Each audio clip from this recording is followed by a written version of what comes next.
Welcome to the deep dive. Today we've got quite an integrated stack of sources for you. That's right. We're taking topics you might see discussed separately, things like geopolitical choke points, a really significant religious policy change, even some high-stakes political talk and art market news. And weaving them together. Exactly. Merging them into one, hopefully cohesive picture of what's driving things right now. It really boils down to the theme of control, doesn't it? Our sources today, they really highlight these strategic control points popping up everywhere. How so? Well, you see it in who processes the world's most critical minerals for high-tech goods. You see it in who gets to sort of interpret religious history or tradition. And even, I suppose, who holds the regulatory keys? Who can approve that big merger or launch that investigation? Precisely. Our goal here is to show you exactly how this kind of leverage is being applied, across the globe right now. Okay, so let's start with maybe the most tangible form of control: material science and, well, geopolitical power. We need to unpack this vulnerability. It's often overlooked, but it's critical. China's near monopoly on rare earth elements, REs, Es. This isn't just some supply chain issue for manufacturers. It's a real strategic exposure for the West. Oh, absolutely. The numbers, frankly, they're pretty stark if your goal is to maintain an independent defense and tech base. Okay, break it down for us. Well, China controls something close to 70% of the actual global mining of REs. But, the real leverage, the bottleneck, isn't the mining itself. It's what comes after. Exactly. It's the post-mining stage, the refining, the processing, what people often call the midstream. That's where the dominance is really felt. And what does that dominance look like in, practical terms, numbers? So China produces up to 90%, 90, of the world's processed rare earths, and it gets even more concentrated if you look specifically at the heavy rare earths. The ones needed for the really high-performance stuff. Right. The complex chemical separation for the best magnets. Benchmark Mineral Intelligence estimates Chinese firms control 99% of that global capacity. 99%. That's not market share. That's a chokehold. It really is. So why should you, listening at home, care about these minerals? They sound obscure, and ironically, they're not even that rare globally, right? They're not super rare geologically, no, but they are the quiet engine of the modern world, and it comes down to one key property: magnetism. Okay. They can retain powerful magnetic properties pretty much indefinitely without needing external power. This makes them absolutely essential in things like electric vehicle motors, those giant offshore wind turbines. AI data centers, I read. AI data centers, yep. And critical defense uses guidance systems and missiles, advanced jet fighter engines. The bottom line is, without these refined REEs, you simply can't build the defining technologies of our time. Okay, so given that level of, frankly, strategic power, Beijing has, maybe predictably, made a move, a new regulation. They have. It kicks in this December 1st, and it essentially says foreign companies will need explicit Chinese government approval to export any products containing even trace amounts of REEs that originated in China. Wow. Or even the technology used to process them. It's a deliberate tightening of control. You could see it as a direct response to U.S. restrictions on semiconductor chips. It's becoming a tit-for-tat resource game. Which leads us to the challenge for the West. Yeah. If the minerals themselves aren't that rare, why can't the U.S., Europe, allies just mine and process their own? Well, that's the crux, isn't it? The problem isn't finding the rocks. It's the midstream. It's the refining and processing infrastructure. Right. Carl Friedhoff put it perfectly. He said, essentially, until the West builds and controls its own refining capacity, even if you dig up minerals in, say, Wyoming or Australia, You still have to send them somewhere else. you still have to ship them to China for processing. You haven't actually broken the dependency. You're still reliant. And building that capacity runs into major hurdles, doesn't it? Environmental ones, specifically. Yeah. Huge hurdles. Rare earth refining is, well, it's notoriously dirty work. The ores naturally contain radioactive elements like thorium and uranium, Okay. and the process generates radioactive waste, plus vast amounts of acidic sludge. Western facilities face incredibly strict environmental rules, Right. getting permits, building safely. It's costly and takes years, maybe a decade or more. Whereas China. Historically, China prioritized building that dominance over the environmental costs, which gave them a massive advantage in both price and speed. So that's the bind. Environmental safety versus supply independence. Yeah. The CSIS report flagged this urgency, right? It did, urging immediate action. And you see just how high the stakes are when this bleeds over into actual security incidents. It's not just trade theory anymore. You're talking about the Tbilisi incident. Exactly. Just weeks ago in Georgia, 3 Chinese citizens arrested. What were they trying to buy? Uranium. 2 kilograms of it. 2 kilos, yeah, over 4 pounds. For a reported $400,000. It's a controlled nuclear material. And the suspected plan. Authorities believe they plan to smuggle it through Russia to China. So this connects resource scarcity and control directly to, well, illicit nuclear trafficking concerns. Whether it's cornering the market on processed magnets or trying to buy uranium on the black market. The underlying goal seems similar. Acquire and control the essential materials that define modern power. Okay, let's pivot now. Moving from the hard power of critical materials to maybe the softer power of history, narrative, and tradition, we're looking at a really dramatic shift within the Catholic Church. A huge one, especially for the traditionalist wing. It follows the election of the new Pope, Leo XIV. This has been brewing for a while, hasn't it? Yeah. The tension over the old Latin Mass. Oh, absolutely. Traditionalists felt, let's say, actively rejected, is how they'd put it, by Pope Francis. His restrictions in 2021 on using the ancient liturgy, that became a real flashpoint, a culture war inside the church. So now, under Pope Leo XIV, who is notably the first American pope in history, we're seeing a significant move. What happened this week? The key event was Pope Leo giving explicit approval for Cardinal Raymond Burke to celebrate the Old Latin Mass. Burke, a major conservative figure, especially in the U.S. That's right, and not just anywhere in St. Peter's Basilica itself, during the big traditionalist pilgrimage for the Holy Year. For those who favor the old rite, this isn't just a small policy tweak. It feels like a profound validation, a reversal. Okay, let's give some quick background for people less familiar. Why did Pope Francis restrict the Latin Mass back in 2021? What was his reasoning? His stated argument was that its growing popularity was becoming a source of division. He felt it was being exploited, maybe weaponized, by groups who rejected the modernizing reforms of the Second Vatican Council, Vatican II, back in the 1960s. Those reforms included big changes, like Mass in the local language instead of Latin, the priest facing the people. Correct. Francis essentially saw the resurgence of the Latin Mass as a symbol, a rallying point for opposition to those Vatican II reforms and the direction of the modern church. But his predecessor hadn't seen it that way, right? Pope Benedict XVI. No, quite the opposite. Benedict, back in 2007, had actually relaxed the restrictions on the Latin Mass. His goal was explicitly to heal divisions, particularly with breakaway traditionalist groups like the Society of St. Pius X, the SSPX. Yeah, that famous line. What earlier generations held as sacred remains sacred. Benedict wanted to ensure continuity.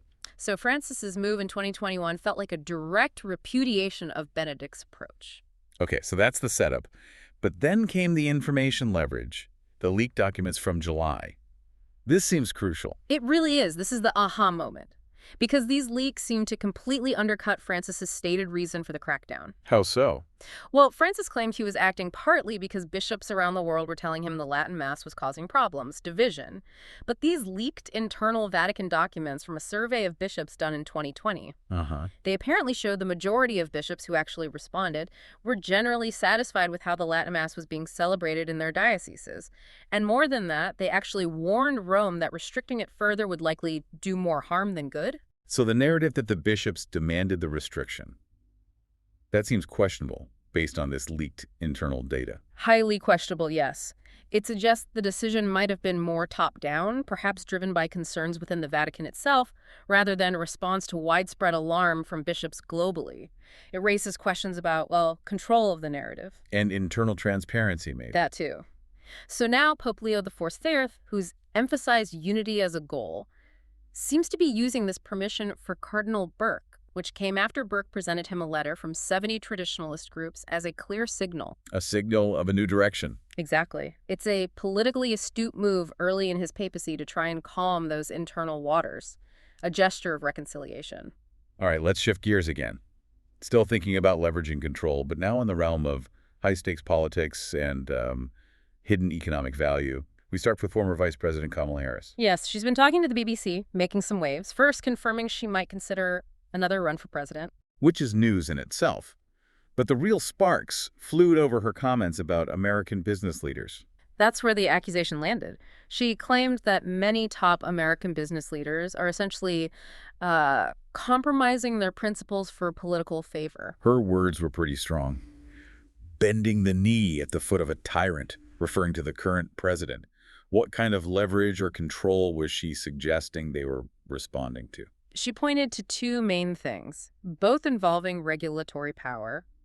First, maybe they're playing nice because they desperately need the administration to approve a big merger they want. Okay, using regulatory approval as leverage. Exactly. Or second, perhaps they're trying to avoid an unwelcome government investigation into their company's practices. It ties directly back to our theme, political figures, potentially using the levers of government power to influence or control the private sector. The White House didn't take kindly to that. No, the response was swift and sharp. White House spokeswoman Abigail Jackson flatly called the comments absurd lies. Pretty direct. Very direct. And she added a political jab, reminding everyone Harris lost the election in a landslide, and sort of implied Harris had to go to foreign media because she lacked a platform at home, a really pointed political counterattack, focusing on electoral legitimacy, another form of control. The interview also apparently revisited that lingering question from her time as VP, the what if, about the previous election.